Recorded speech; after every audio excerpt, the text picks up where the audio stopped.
अब मेंडल ने वंशागति के नियम दिए थे ये प्रयोग करके। मेंडल के वंशागति के नियम।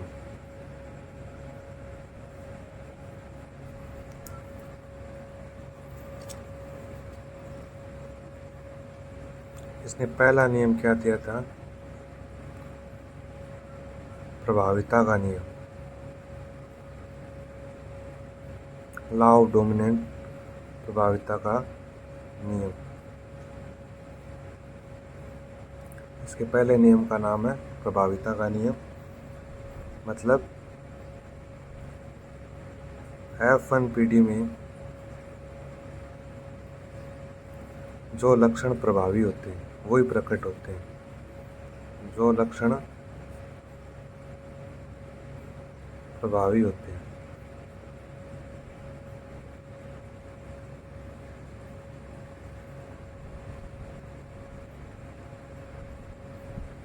जैसे मटर का पौधा लिया था ना, तो मटर के पौधे में या मटर में जो लंबा लक्षण है वो क्या है? बोने पर प्रभावी है, तभी तो F1PD में सभी लंबे प्राप्त हुए।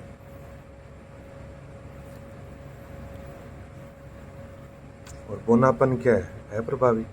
तो प्रभाविता का नियम ये कहता है।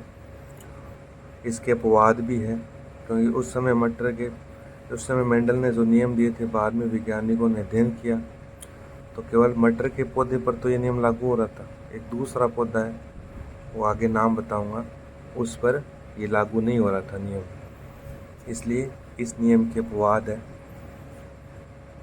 सभी पौधे पर लागू नहीं होता ये। दूसरा, पृथक्करण का नियम।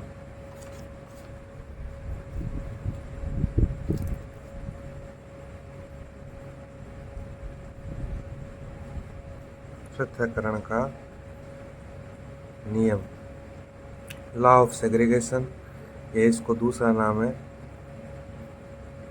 युग्मकों की शुद्धता का नियम।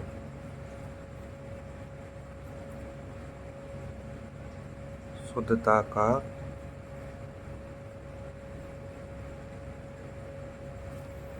इसके कोई अपवाद नहीं है। क्यों नहीं है? तो युग्मक हमेशा शुद्ध होते हैं, अशुद्धि नहीं होती। अशुद्धि का मतलब उसके पास ऐसा कोई जीन नहीं होता जो उसको प्रभावित या प्रभावित करे।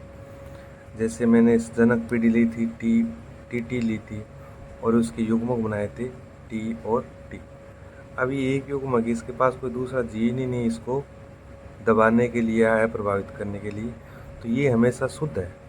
इसको अशुद्ध या शुद्ध से डिनोट ही नहीं कर सकते, केवल शुद्ध ही है। तो युग्मकों की शुद्धता का नियम या पृथक्करण का नियम, मतलब जनक पीढ़ी से युग्मक दोनों पृथक हो गए। तो जनक में युग्म में थे, और जब युग्मक आए तो दोनों क्या हो गए? पृथक्करण। वैसे भी कोशिका में भी जब 46 गुणसूत्र होते हैं तो असूत्री विभाजन द्वारा युग्मक बनते हैं, तो उसमें भी 23 हो जाते हैं। वैसे ये एक युग्म है, दोनों युग्मक बने, दोनों अलग अलग। अब ये युग्मक हमेशा शुद्ध है, ये भी शुद्ध है। ये टी वाला आएगा, वो भी अकेला है, ये भी क्या है? शुद्ध है। तो पृथक्करण का नियम या युग्मकों की शुद्धता का नियम, युग्मक हमेशा शुद्ध फॉर्म में ही होते हैं। और तीसरा नियम दिया था इसने, स्वतंत्र अपव्यूहन का नियम।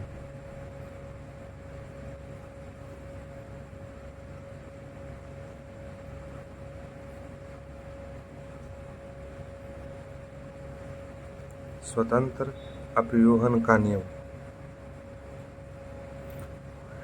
ये जो नियम दिया था ये तो एक लक्षणों को लेकर किया था। और स्वतंत्र अपव्यूहन का नियम मतलब इसने जब दो लक्षणों को डाई हाइब्रिड क्रॉस कराया, द्विसंकर संकरण हमने पीछे देखा था, जब वो क्रॉस किया उसको देखकर इसने ये तीसरा नियम बनाया था, द्विसंकर संकरण। युग्म ये स्वतंत्र अपव्यूहन का नियम, दो लक्षणों को लेकर संकरण, द्विसंकरण कराया।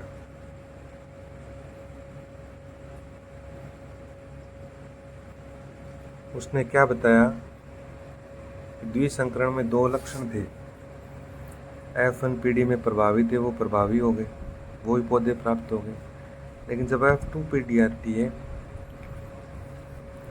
तो जैसे ये F1 पीढ़ी है, हालांकि एक संकरण की बात कर रहा हूँ, ये बोनेपन का लक्षण इसके साथ में ही है, लेकिन प्रकट नहीं हो रहा है, ये सभी पौधे लंबे प्राप्त हो रहे हैं।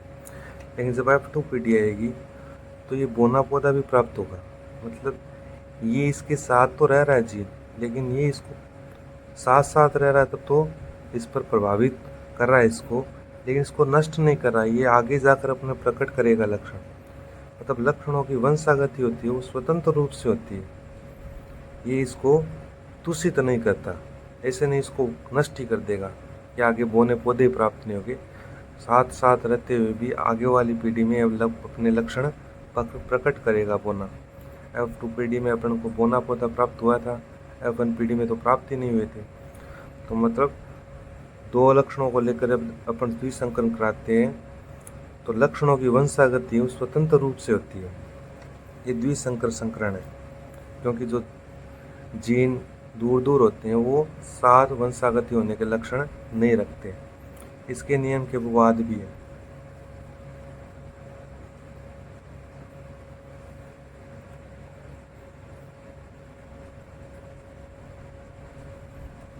एक नाम आएगा, इसके अपवाद देखेंगे, इससे पहले एक डेफिनेशन देखो। सुजननिक, सुजननिक पूछ लेते हैं। सुजननिक, यूजेनिक्स, यूजेनिक्स क्या होता है? सुजननिक या यूजेनिक्स क्या होता है? इसका मतलब होता है ये जो नियम थे मानव जाति के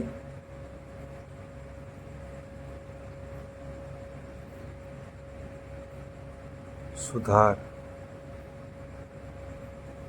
से संबंधित विज्ञान